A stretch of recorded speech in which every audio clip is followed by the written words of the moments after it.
والسلام على سيد المرسلين أما بعد فأعوذ بالله من الشيطان الرجيم بسم الله الرحمن الرحيم الصلاة والسلام عليك يا رسول الله وعلى آلك وأصحابك يا حبيب الله الصلاة والسلام عليك يا نبي الله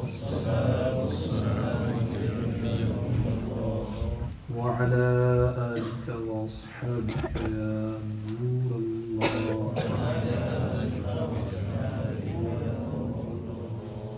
نويت سنة الاعتكاف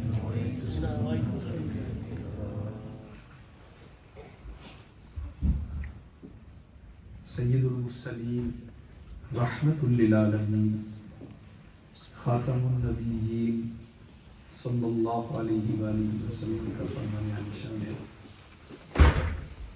ما جلس قوم مجلسا لم يذكروا الله فيه ولم يصلوا على نبيهم إلا كان عليهم قرة فإن شاء عذبهم وإن شاء غفر لهم. ارشاد فرمایا کہ جو لوگ کسی ایسی مجلس میں بیٹھتے ہیں جس میں نہ تو وہ اللہ پاک کا ذکر کرتے ہیں اور نہ ہی اپنے نبی صلی اللہ علیہ وسلم پر درود پاک پڑھتے ہیں تو قیامت کے دن وہ مجلس ان کے لیے باعث حسرت ہوگی. اللہ پاک چاہے تو انہیں عذاب دے اور چاہے تو بخش دے. میٹھے میٹھے اسلامی بھائیو، اس روایت سے ایک مدنی پھول یہ سیکھنے کو مل رہا ہے کہ جب بھی ہم جمع ہوں تو خیر پر جمع ہونا چاہیے. بہت سارے لوگ شر پہ جمع ہوتے ہیں. جیسے ایک مجلس میں یہ پلان ہو رہا ہے کہ فلاں جگہ پہ چوری کرنی تو یہ مجلس سے خیر نہیں ہے. ایک مجلس میں میٹنگ میں یہ پلان ہو رہا ہے کہ فلاں جگہ پہ ڈاکہ ڈالنا تو یہ بھی مجلس سے خیر نہیں ہے. کسی مجلس میں پلان ہو رہا ہے کہ فلاں کا گھر توڑنا ہے، یعنی میاں بیوی کی لڑائی ایسی ہے کہ جس میں لوگ تلاوت قرآن کرنے کے لیے جمع ہوئے، ذکر الہی کرنے کے لیے جمع ہوئے، نبی کریم صلی اللہ علیہ وسلم پر درود پاک پڑھنے کے لیے جمع ہوئے ہیں تو یہ مجلس خیر ہے. اور انہی مجالس خیر میں سے دعوت اسلامی کے سنت و اجتماعات ہیں کہ الحمدللہ ان اجتماعات کے اندر ذکر خدا اور ذکر مصطفیٰ کرنے سننے کا موقع ملتا ہے، اچھی چیزیں سوچنے سننے سمجھنے کا موقع ملتا ہے اور آئندہ کے لیے عمل کا ذہن بنتا ہے. تو دعوت اسلامی کے سنت و بھرے اجتماعات بھی مجالس خیر ہیں. نیت فرما لیں کہ انشاءاللہ ہم دعوت اسلامی کے ہفتہ وار سنت و بھرے اجتماعات میں ان کے علاوہ ہونے والے بھی اجتماعات میں شرکت کیا کریں انشاءاللہ.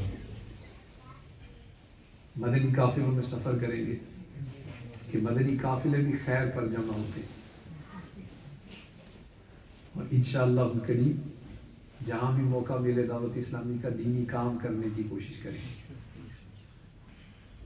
صلو علی الحبیب صلی اللہ علی محمد صلی اللہ علیہ وآلہ وسلم. فرمان مصطفیٰ صلی اللہ علیہ وآلہ وسلم افضل العمل النیت الصادقہ، سچی نیت سب سے افضل عمل ہے. عیاشین رسول ہر کام سے پہلے اچھی نیتیں کرنے کی عادت بنا لینی چاہیے کہ اچھی نیت بندے کو جنت میں داخل کر دے گا. بیان سننا یہ بھی ایک اچھا کام ہے اور اس اچھے کام کے لیے بھی کئی اچھی نیتیں ہو سکتی ہیں. جیسے ایک نیت یہ کر لی جائے کہ یہ بیان اللہ پاک کی رضا حاصل کرنے کے لیے سنیں گے، اور جب نیت کی جائے تو اس کا اظہار بھی کر دینا چاہیے انشاءاللہ، اور اظہار نیت بلند آواز سے انشاءاللہ کہہ کر کیا جا سکتا ہے۔ مکمل طور پر بیان سننے کی کوشش کروں گا، سمجھنے کی کوشش کروں گا، اور جو کچھ بتایا جائے اس پر عمل کرنے کی سعادت حاصل کروں گا۔ ساری رات میں بیان ہو اور عمل کرنے کی نیت نہیں تو شاید سننے کا فائدہ نہیں، اور اگر چند جملے بھی سن کے ان پر عمل کر لیا جائے تو ہو سکتا ہے یہی مغفرت کا ذریعہ بن جائے۔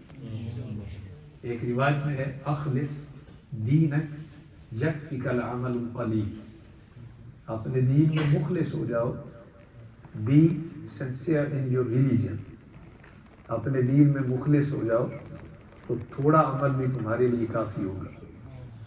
small amount of work will be enough for you۔ so نیت کرنے کے جو سنیں گے انشاءاللہ اس پر عمل بھی کریں گے۔ حضرت سیدنا ابو سعید بن معلا رضی اللہ عنہ he is contained. So he said, once I was performing prayer، اللہ پاک کے آخری نبی رسول ہاشمی صلی اللہ علیہ وآلہ وسلم میرے قریب سے گزرے۔ آپ صلی اللہ علیہ وآلہ وسلم نے مجھے آواز دی،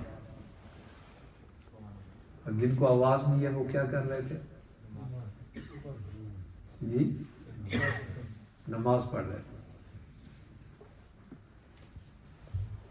تو فرماتے ہیں کہ میں چونکہ نماز پڑھ رہا تھا اس لیے نبی پاک صلی اللہ علیہ وسلم کے بلانے پر فوراً حاضر نہیں ہو سکا، جلدی سے نماز کمپلیٹ کی اور پھر بارگاہ رسالت میں حاضر ہوا۔ تو نبی کریم صلی اللہ علیہ وآلہ وسلم نے ارشاد فرمایا کہ تمہیں کس چیز نے میرے پاس آنے سے روکا؟ عرض کی یا رسول اللہ صلی اللہ علیہ وآلہ وسلم میں نماز پڑھ رہا تھا اس لیے حاضر نہیں ہو سکا۔ آپ صلی اللہ علیہ وسلم نے فرمایا کیا اللہ پاک نے یہ نہیں فرمایا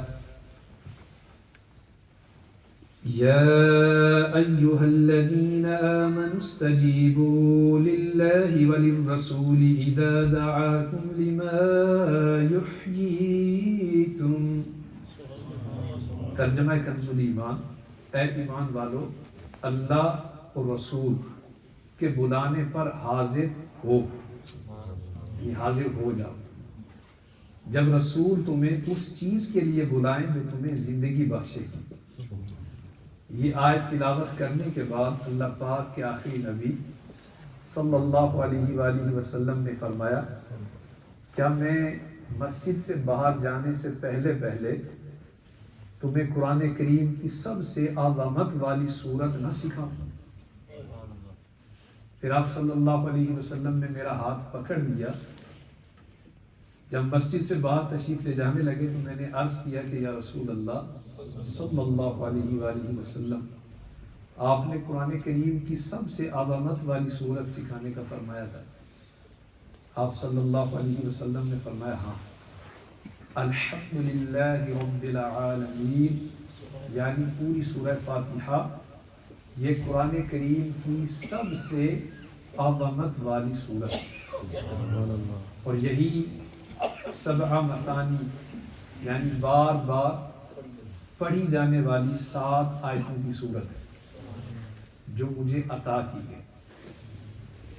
پیارے پیارے سامعین، اس واقعے سے ایک بہت ہی ایمان افروز اور عشق بھرا مدنی پھول سیکھنے کو ملا، اور وہ یہ کہ اگر عین نماز کی حالت میں اللہ کے آخری نبی صلی اللہ علیہ وآلہ وسلم کسی کو یاد فرمائیں تو جتنی نماز پڑھ لی ہے وہیں چھوڑ کر بارگاہ رسالت میں حاضر ہو جانا واجب ہے۔ سبحان اللہ۔ اور مفتی احمد یار خان نعیمی علیہ رحمہ فرماتے ہیں کہ اگر کسی کو اس حالت میں بارگاہ رسالت میں طلب فرمایا جائے تو اس کی نماز نہیں ٹوٹے گی۔ تو مفسدات نماز میں سے ایک قبلے سے سینے کا پھر جانا۔ تو مفتی صاحب فرماتے ہیں کہ اس نمازی کو اللہ کے پیارے حبیب صلی اللہ علیہ وسلم نے یاد فرمایا، اس کا سینہ قبلے سے پھر گیا ہے، لیکن پھر کے ہوا کدھر ہے؟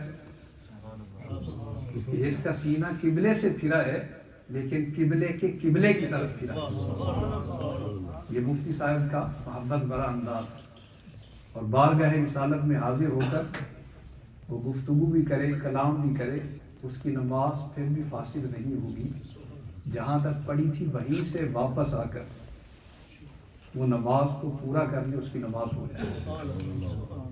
اس سے معلوم ہوا کہ بے شک نماز بھی افضل عبادت ہے، مگر نور والے آقا صلی اللہ علیہ وآلہ وسلم کی خدمت میں حاضری اس سے بھی زیادہ امپورٹنٹ اور افضل ہے۔ علماء فرماتے ہیں کہ دوران نماز اگر رسول اکرم صلی اللہ علیہ وآلہ وسلم یاد فرمائیں، بندہ نماز کو وہیں چھوڑ کر حاضر ہو جائے، اس کی نماز ٹوٹے گی، بلکہ وہ جتنی دیر رسول اللہ صلی اللہ علیہ وسلم کی بارگاہ میں حاضر رہے وہ وقت بھی نماز میں شمار ہوگا۔ پھر خدمت اقدس سے فارغ ہو کر واپس آئے تو نماز وہیں سے شروع کرے جہاں سے چھوڑ کے گیا۔ معلوم ہوا کہ خدمت سرکار کا حکم عام حالات سے جدا ہے۔ دیکھیے دوران نماز کسی سے بات کرنا، کلام کرنا، کسی کو مخاطب کر کے اسے سلام کرنا نماز کو توڑ دیتا ہے۔ کلام بھی سلام بھی مفسد نماز ہے۔ لیکن غور فرمائیں کہ جب التحیات پڑھی جاتی ہے تو عین حالت نماز میں رسول اللہ صلی اللہ علیہ وآلہ وسلم کو مخاطب کر کے آپ صلی اللہ علیہ وسلم کی بارگاہ میں سلام پیش کیا جاتا ہے۔ السلام علیک ایھا النبی۔ اس سلام کرنے سے نماز ٹوٹتی نہیں بلکہ مکمل ہوتی ہے، کہ نماز میں التحیات پڑھنا، تشہد پڑھنا واجب ہے۔ پیارے پیارے سامنے بھائیو، بیان کردہ حدیث پاک سے یہ بھی معلوم ہوا کہ سورہ فاتحہ یہ قرآن پاک کی پہلی سورت ہے، تو اس حدیث پاک سے یہ معلوم ہوا کہ سورہ فاتحہ قرآن پاک کی افضل ترین سورت ہے۔ یہاں یہ بات ذہن نشین فرما لیں کہ پورے کا پورا قرآن اللہ پاک کا کلام ہے، اس حیثیت سے کہ یہ کلام الہی ہے، سارے کا سارا قرآن ہی عظمت والا ہے، فضیلت والا ہے۔ لیکن جب یہ کہا جاتا ہے کہ فلانی سورت فلانی آیت زیادہ فضیلت والی ہے تو اس کے دو مطلب بنیں گے۔ پہلا معنی یہ ہے کہ اس سورت مثلا سورہ فاتحہ کو پڑھنے کا ثواب زیادہ ہے، سو جس کی فضیلت کا ذکر ہو اس کا پہلا مطلب کیا ہوگا کہ اس کو پڑھنے کا ثواب زیادہ ہے، اس کو پڑھنے کا ثواب زیادہ ہے۔ دوسرا مطلب یہ کہ اس سورت کے مضامین دوسری صورتوں کی نسبت زیادہ اعلیٰ ہے۔ مثال کے طور پر سورۃ اللہب یہ قرآن پاک کی 111ویں سورت ہے، 111 سورہ قرآن پاک، اور اس سے نیکسٹ سورت سورۃ الاخلاص ہے، 112ویں سورت سورہ اخلاص۔ سورہ لہب بھی کلام الہی ہے لیکن سورۃ الاخلاص بھی کلام الہی ہے۔ سورۃ اللہب میں ابو لہب کافر کا ذکر ہے، اور سورہ اخلاص میں اللہ پاک کی وحدانیت کا بیان ہے۔ تو کلام الہی ہونے کے اعتبار سے دونوں صورتیں برابر ہیں کہ وہ بھی اللہ کا کلام، یہ بھی اللہ کا کلام جل جلالہ، مگر مضامین کے اعتبار سے دونوں میں فرق ہے۔ اور سورۃ الاخلاص کو 3 مرتبہ پڑھیں تو ختم قرآن کا ثواب ملتا ہے، اور یہ فضیلت 3 دفعہ سورۃ اللہب پڑھنے سے حاصل نہیں ہوتی۔ تو اس اعتبار سے سورۃ الاخلاص کی فضیلت، تو سورۃ الفاتحہ کو فضیلت والی سورت قرار دیا گیا۔ فرضوں کی پہلی 2 رکعتوں میں، سنن، نوافل، وتر، ان کی ہر رکعت میں سورۃ الفاتحہ کا پڑھنا واجب ہے۔ اس سے بھی اس کی اہمیت کا اندازہ ہو سکتا ہے۔ لا صلاۃ الا بفاتحۃ الکتاب، تو سورۃ الفاتحہ شریف نہ پڑھی جائے تو نماز مکمل نہیں۔ حضرت امام جلال الدین سیوطی شافعی علیہ رحمہ نے روایت ذکر کی، آپ فرماتے ہیں کہ ابلیس 4 مرتبہ چیخیں مار کر رویا۔ نمبر 1، جب اس پر لعنت برسی، he has been cursed۔ Number 2، دوسری مرتبہ جب اسے زمین پر اتارا گیا۔ نمبر 3، جب اللہ پاک کے آخری نبی صلی اللہ علیہ وآلہ وسلم نے اعلان نبوت فرمایا، آئی نئی حکومت، سکہ نیا چلے گا، عالم نے رنگ بدلا، صبح شب ولادت۔ نمبر 4، جب سورہ فاتحہ نازل ہوئی، امام مجاہد علیہ رحمہ فرماتے ہیں کہ جب سورہ فاتحہ نازل ہوئی تو شیطان انتہائی مشقت میں پڑا اور خوب دھاڑے مار کر چیخ کر رویا۔ اے عاشقان رسول، سورہ فاتحہ کی خصوصیات اور اس کے فضائل میں سے ایک بات یہ بھی ہے کہ سورہ فاتحہ سورہ شفا ہے۔ یوں تو پورا کا پورا قرآن پاک ہی شفا ہے، کہ اللہ پاک فرماتا ہے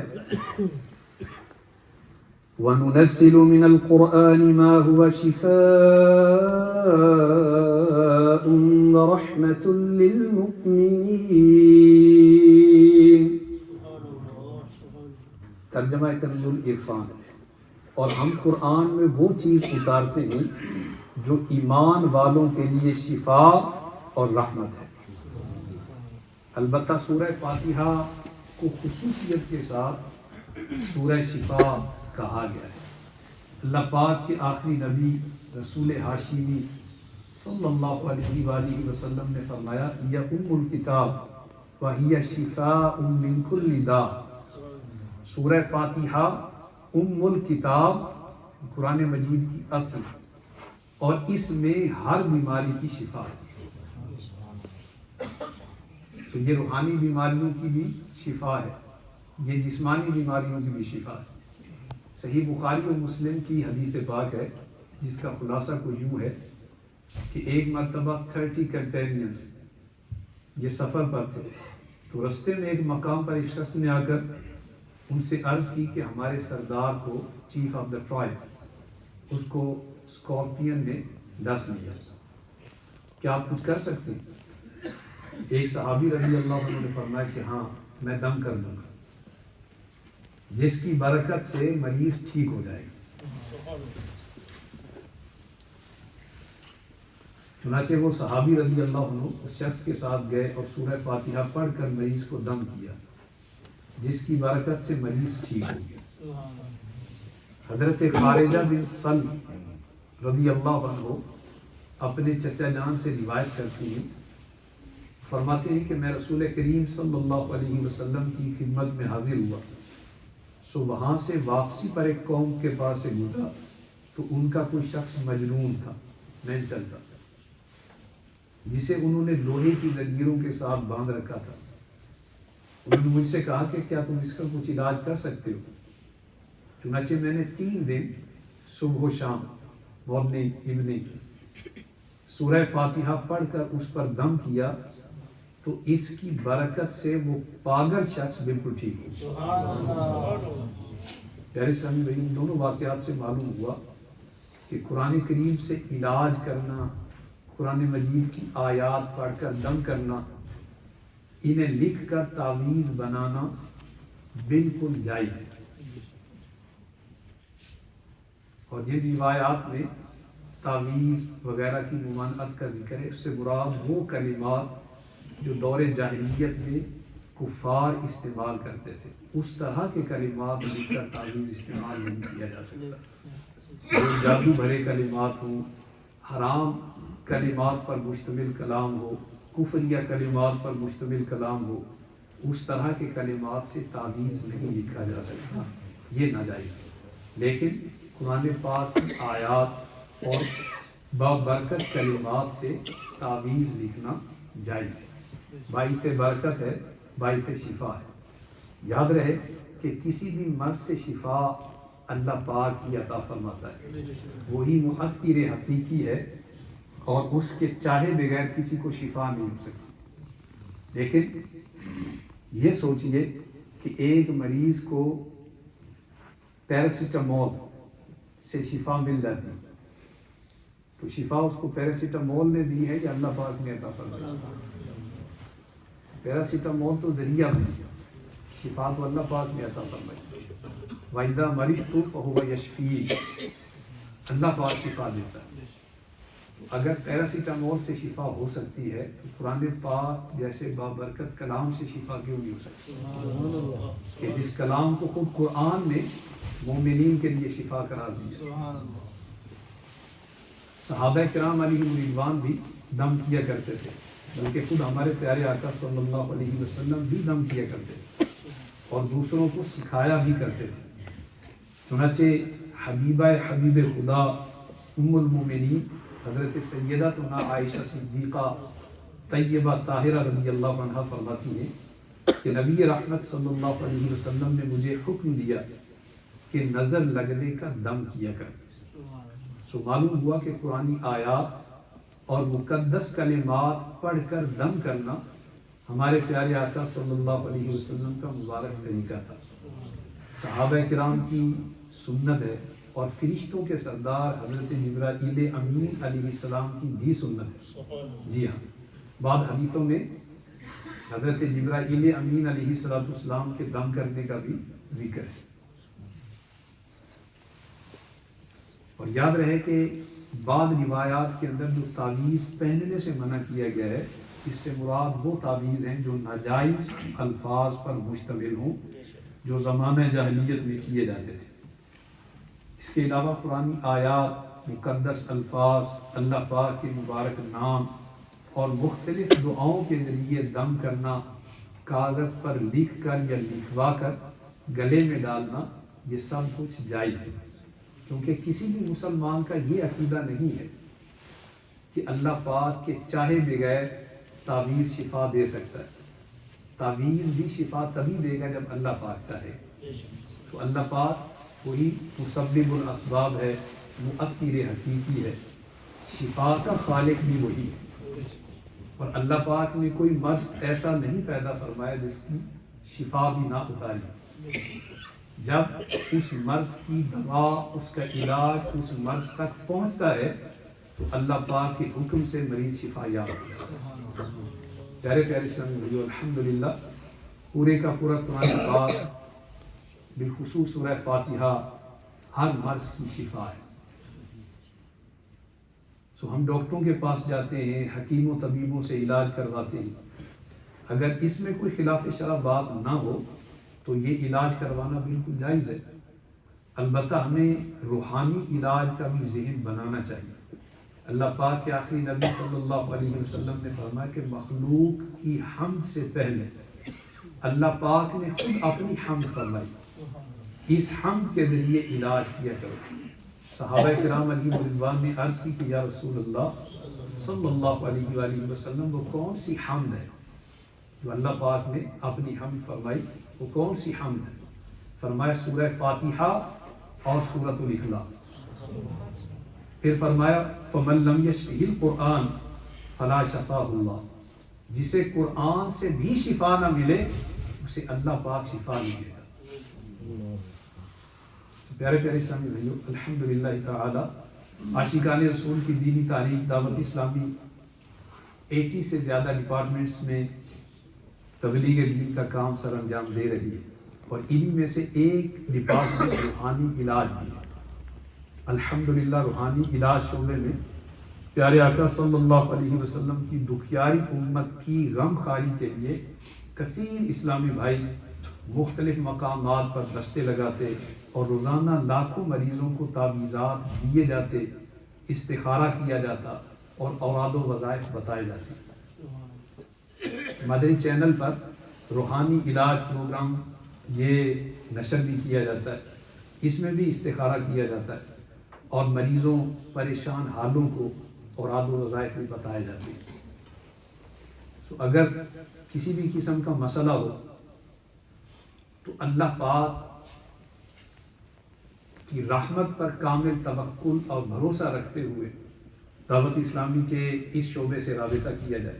اللہ پاک کرم فرمانے والا، جیسے گھر میں جھگڑا ہے تو اس کا بھی روحانی علاج ہو سکتا ہے، خدا نہ خواستہ کاروبار میں کوئی پرابلم ہو گئی، اس کا بھی روحانی علاج ہو سکتا ہے، کسی کو جسمانی طور پر کسی قسم کا مرض لاحق ہوا ہے، اس کا بھی روحانی علاج ہو سکتا ہے۔ تو اے عاشقان رسول، سورہ فاتحہ اس میں صرف جسمانی بیماریوں ہی کے لیے علاج نہیں بلکہ اس میں ہر مسئلے کا حل ہے۔ حضرت عطا علیہ رحمہ فرماتے ہیں کہ جسے کوئی حاجت ہو وہ سورہ فاتحہ کی تلاوت کرے، اس کی برکت سے حاجت پوری ہو جائے۔ علماء فرماتے ہیں کہ 100 ٹائم سورہ فاتحہ پڑھ کر جو بھی دعا کی جائے قبول ہو جائے۔ لیکن اوراد و وظائف ان کے مؤثر ہونے کے لیے، مفید ہونے کے لیے پڑھنے والے کا درست طریقے سے پڑھنا ضروری ہے۔ حضرت مفتی احمد یار خان نعیمی علیہ رحمت تفسیر نعیمی کے والیوم 1 کے اندر سورہ فاتحہ ہی کی تفسیر میں یہ واقعہ بیان فرماتے ہیں کہ ایک شخص کو بخار تھا، تو وہ حضرت سیدنا فرید الدین مسعود گنج شکر علیہ رحمہ کی بارگاہ میں حاضر ہوا۔ تو آپ نے سورۃ الفاتحہ شریف پڑھ کے اس کو دم کیا تو اس کا بخار اتر گیا، بہت خوش ہوا اور یہ سمجھ بیٹھا کہ سورۃ الفاتحہ میں پڑھ کر جس کو دم کروں گا اس کو بھی شفا ہو جائے گی۔ تو وہ اپنے علاقے میں واپس پہنچا، جا کر اس نے اناؤنسمنٹ کروا دی کہ کسی کو بخار ہو تو میرے پاس آ جائے، میں اس کا بخار اتار دوں۔ تو ایک بندے کو کافی دنوں سے بخار تھا، اس کے پاس دم کے لیے آیا، اس نے ایک دفعہ فاتحہ شریف پڑھی، پھر دوسری دفعہ پڑھ کے دم کیا، تیسری دفعہ بھی پڑھی، دم کیا۔ تو یوں کہہ سکتے ہیں کہ مریض کا بخار کم ہونے کے بجائے تیز ہو گیا۔ بندہ پریشان کہ بابا جی نے ایک دفعہ فاتحہ شریف پڑھ کے دم کیا تھا، میرا بخار اتر گیا اور میں تو کافی کوشش کر چکا ہوں، فائدہ نہیں ہوا۔ تو یہ گھبرایا ہوا پھر بابا جی کی خدمت میں حاضر ہوا اور سیدنا فرید الدین مسعود گنج شکر علیہ رحمہ سے عرض کیا کہ حضور آپ نے تو ایک دفعہ فاتحہ شریف پڑھی تھی، دم کیا تھا، میرا بخار اتر گیا تھا اور میں تو بڑی کوشش کر چکا ہوں، فائدہ نہیں ہوا۔ تو آپ نے جیسا اس کو سمجھایا اپنے انداز میں بیان کیا جا رہا ہے کہ دوائی تو ایک ہے لیکن ڈاکٹر مختلف ہے۔ اگر تم چاہتے ہو کہ تمہارے فاتحہ شریف پڑھنے سے بھی مریض کو فائدہ ہو تو اپنی زبان کو فرید کی زبان جیسا کرنا، کہ فرید کی زبان سے اللہ اور اللہ کے رسول کا ذکر جاری رہتا ہے۔ زبان فرید قرآن کی تلاوت کرتی ہے، زبان فرید ذکر الہی ذکر مصطفیٰ کرتی ہے، زبان فرید غیبت سے بچتی ہے، جھوٹ سے بچتی ہے، چغلی سے بچتی ہے۔ تو یہ ایک چیزوں سے محفوظ ہے، اور اگر تم یہ چاہتے ہو کہ تمہاری زبان میں بھی اثر پیدا ہو جائے تو پھر اپنی زبان کو بھی قریب کی زبان جیسا کر دیں۔ پیارے پیارے اسلامی بھائیوں، ہم اگر کوئی کلام پڑھتے ہیں اس کا فائدہ نہیں ہوتا تو ہمیں غور کرنا چاہیے کہ اس میں ہماری طرف سے کیا کمزوری ہے، کیا کمی ہے، کیونکہ کمی اس کلام میں نہیں، ہمارے عمل میں۔ اللہ پاک ہمارے اعمال درست فرما دے۔ بیان کو اختتام کی طرف لاتے ہوئے آپ کی خدمت میں یہ عرض کرتا ہوں، آج ہم نے سورۃ الفاتحہ شریف کے حوالے سے کچھ سنا۔ قرآن پاک یہ سارے کا سارا باعث برکت ہے۔ ہمارا کتنا وقت قرآن پاک کے ساتھ گزرتا ہے، تو اس پہ تھوڑی دیر کے لیے غور فرمانا۔ میرے جتنے اسلامی بھائی آج وقت دیر کے ہفتہ وار سنت و اجتماع میں موجود ہیں، یہ غور فرمائیں کہ میرا ہر روز کتنا وقت قرآن شریف کے ساتھ گزرتا ہے۔ اگر کسی کا 1 گھنٹہ ہر روز قرآن پاک کی بارگاہ میں حاضری دے کر گزرتا ہے، بڑی سعادت کی بات، اللہ پاک اس کو اور برکت دے۔ کسی کے 2 گھنٹے قرآن شریف کے ساتھ گزرتے ہیں، سبحان اللہ، مدینہ مدینہ، اللہ پاک قبول فرمائے۔ ہو سکتا ہے کئی ایسے ہوں کہ جن کا ہاف این آور ہر روز قرآن پاک کے ساتھ گزرتا، 15 منٹس گزرتے، لیکن کہیں کوئی ایسے لوگ بھی تو نہیں کہ جن کو قرآن پاک کھول کر دیکھے ہوئے 1 مہینہ گزر چکا ہو، 6 مہینے گزر گئے۔ کہیں کوئی ایسے لوگ بھی یہاں موجود تو نہیں کہ جن کو قرآن پاک کھول کر دیکھے ہوئے 1 سال گزر گیا۔ میرے پیارے اور محترم اسلامی بھائیوں، ایک طرف یہ صرف کمپیریزن کرنے کے لیے ہے، موبائل فون کا استعمال ہمارے ہاں کافی زیادہ ضروری سمجھا جاتا ہے۔ میں نے بیان میں اس میں سے چیزیں دیکھی تو اس سے فائدہ اٹھایا جا سکتا ہے، لیکن سوچیں کہ ہمارا زیادہ وقت موبائل کے ساتھ گزرتا ہے یا قرآن شریف کے ساتھ گزرتا ہے؟ ہر روز کتنی دفعہ موبائل کھول کر دیکھتا ہوں، کتنی دفعہ قرآن کھول کر دیکھتا ہوں۔ اگر مجھ سے موبائل لے لیا جائے تو میرے دل کی بے قراری کا حال کیا ہوگا، اور مجھ سے اگر قرآن پاک لے لیا جائے تو اس میں میری دل کی بے قراری کا کیا حال ہوگا۔ مجھے زیادہ اداسی موبائل سے جدا ہو کر ہوتی ہے یا زیادہ اداسی قرآن پاک سے جدا ہو کر ہوتی ہے؟ جیسے ایک بہت قریبی دوست ہو، اس سے بندہ بچھڑے تو دل کی فیلنگز اداسی ہو جاتی ہے۔ جیسے جو رمضان شریف سے محبت کرنے والے ہیں، جب ماہ رمضان شریف جدا ہوتا ہے تو دل پر ایک اداسی کی کیفیت ہوتی ہے۔ جو مدینۃ المنورہ سے محبت کرتے ہیں، جب مدینہ شریف سے جدا ہونے لگے تو دل پر اداسی کی کیفیت ہوتی ہے۔ سو یہ ایک فطری عمل ہے کہ بندے کو جس سے محبت ہوتی ہے اس سے جب جدا ہوتا ہے تو دل اداس ہو جاتا ہے۔ کیا کبھی اس طرح کی اداسی ہم نے قرآن پاک کے لیے بھی فیل کی کہ قرآن پاک کو دیکھ کے سالوں گزر گئے، مہینوں گزر گئے، ہمارا دل قرآن کے لیے اداس نہیں ہوتا، پریشان نہیں ہوتا؟ میرے پیارے سامعین بھائیو، ہم نے شروع میں نیت کی تھی کہ بیان پر عمل بھی کریں، تو بات ختم کرنے سے پہلے میری یہ ریکویسٹ ہے، آج آپ پکی نیت کریں کہ انشاءاللہ میرے ہر روز کے شیڈیول میں قرآن پاک کے لیے ٹائم ضرور ہو۔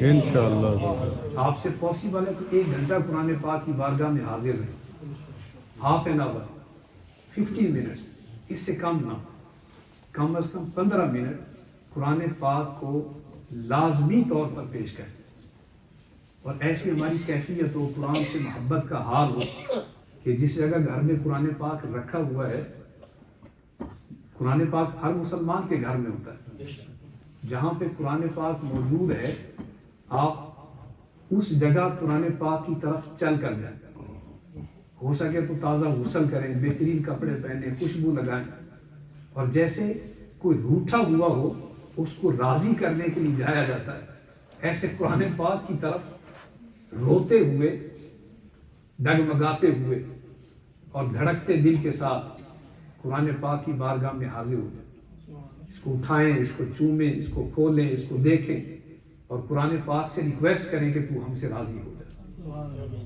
ان مسلمانوں کی کتنی خوش قسمتی ہے کہ جو قرآن پاک صحیح پڑھ سکتے ہیں۔ افسوس کہ ایک بہت بڑی تعداد ایسی ہے جن کو صحیح قرآن پاک پڑھنا نہیں آتا۔ جو پڑھنا صحیح طور پر نہیں جانتا وہ سیکھنے کی کوشش کرے، اس میں اپنی عمر لگا دے، یہ بہت بڑا سرمایہ ہے، یہ بہت بڑی نعمت ہے۔ یہی ہے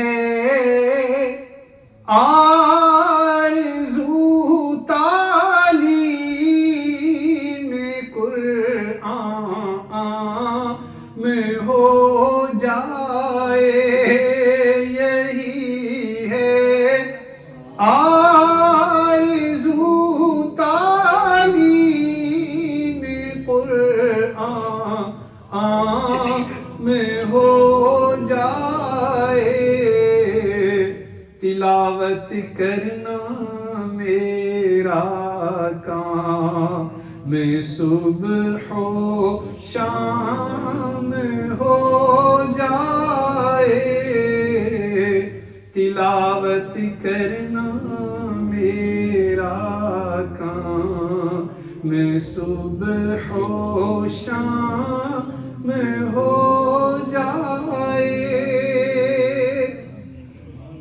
قرآن پاک کے ساتھ وقت گزارنے کو اپنی مجبوری بنائیں، اپنے اوپر لازم کریں، انشاءاللہ بہت برکتیں پائیں گے۔ دعوت اسلامی اس فیلڈ میں بھی آپ کے ساتھ ہے، اگر کوئی قرآن پاک صحیح پڑھنا نہیں جانتا ہے وہ دعوت اسلامی کے پاس آ جائے، انشاءاللہ دعوت اسلامی اس کو قرآن پاک پڑھنا سکھائے گی۔ چھوٹی عمر کے بچوں سے لے کر بوڑھوں تک قرآن پاک سیکھنے کے لیے دعوت اسلامی آپ کے ساتھ، سکھانے کے لیے آپ کے ساتھ۔ کوشش فرما کے دعوت اسلامی کے مدنی قافلوں میں سفر کریں، جو قرآن پاک صحیح نہیں پڑھنا جانتے، مدرسۃ المدینہ بالغان کے ذریعے بڑی عمر کے ہیں تو اس شعبے کے ذریعے وہ قرآن پاک سیکھنے کی کوشش کریں، اپنے بچوں کو مدرسۃ المدینہ میں داخل کروائیں تاکہ ان کو قرآن پاک کی تعلیم سے کے زیور سے آراستہ کیا جا سکے۔ اللہ پاک ہمیں قرآن پاک کی برکتیں دونوں جہاں میں نصیب فرمائے، اس سے والہانہ محبت نصیب فرمائے۔ قرآن پاک کو پڑھنا بھی ہے اور سمجھنا بھی ہے، اور سمجھنے کے لیے بھی دعوت اسلامی سمجھانے کے لیے آپ کے ساتھ ہے، قرآن پاک کو سمجھنے کے لیے بھی آپ دعوت اسلامی کے ساتھ رابطہ کریں، انشاءاللہ الکریم دعوت اسلامی کی برکت سے قرآن پاک کا فہم بھی ہمیں عطا کیا جائے۔ صلو علی الحبیب صلی اللہ تعالی علی محمد صلی اللہ علیہ وسلم۔